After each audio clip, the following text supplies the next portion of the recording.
दोस्तों, ये कहानी है दो मेढकों की। दोनों बचपन के दोस्त थे। एक मेढक मोटा और दूसरा पतला था। ये दोनों साथ ही बड़े हुए थे। दोनों तालाब में उछलते, गप्पे लड़ाते और मस्ती किया करते थे। उन दोनों को तालाब के आसपास ही नए नए इलाकों में जाना काफ़ी पसंद था। एक दिन वे दोनों घूमते घूमते जंगल के बाहर खेतों में चले गए, जहाँ उन्हें एक ग्वाला अपनी गाय से दूध निकालते हुए देखा। ग्वाले ने दूध निकाला और एक बाल्टी में रख दिया। दोनों मेढक उस दूध को देखकर आश्चर्यचकित थे, क्योंकि उन्होंने आज से पहले कभी दूध नहीं देखा था। उन्होंने तो तालाब का गंदा पानी ही देखा था। थोड़ी ही देर में दोनों ने उस दूध में तैरने का डिसीजन लिया। सोचा कि उसमें अलग ही मज़ा आएगा और दोनों ने बाल्टी में छलांग लगा दी। दोनों ने उस दूध में बहुत मस्ती की, कभी गोता मारते, कभी तैरते। उन्हें मस्ती करना काफ़ी पसंद था। काफ़ी मस्ती करने के बाद मोटा वाला मेढक कहता है कि चल यार, अब घर चलते हैं। पतला मेढक भी कहता है कि हाँ चल, बहुत देर हो गई, घर चलते हैं। अब दोनों बाल्टी से बाहर छलांग लगाने की कोशिश करते। बाल्टी बहुत बड़ी होती है, वो छलांग नहीं लगा पाते।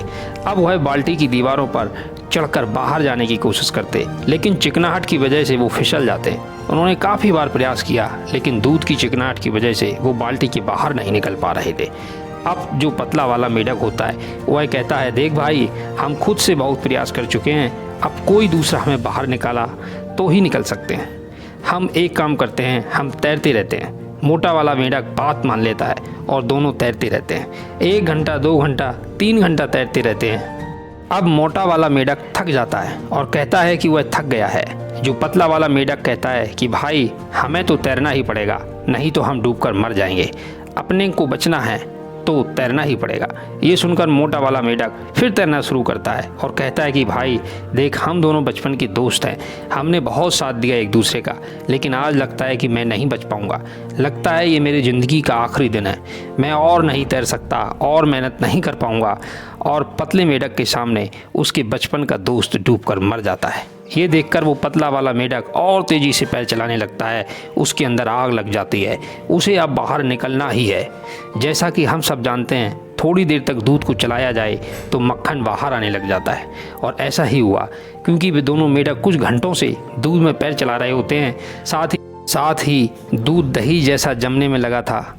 दूध के जमने और मक्खन के ऊपर आ जाने से दूध पहले जैसा चिपचिपा नहीं रहा था। वह उस मक्खन के ऊपर बैठकर जोर से छलांग लगाता है और बाहर आ जाता है। बाल्टी के बाहर आकर वो कुछ देर तक अपने बचपन के यार को, जो उसकी आंखों के सामने मर गया था, उसके बारे में सोचता रहता है।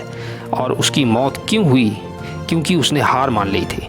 वो थोड़ी देर और तैरता तो वह भी बाहर आ जाता, वह भी आज जिंदा होता।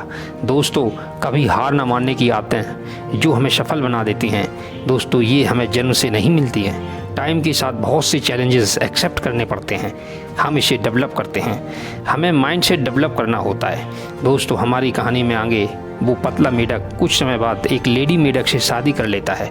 उसके बाद उनके बच्चों को वो रोज़ यही कहानी सुनाता है कि बच्चों, ज़िंदगी में हार मत मानना। अगर तुमने हार मानी तो तुम्हारा भी वही हश्र होगा जो कभी मेरे दोस्त का हुआ था।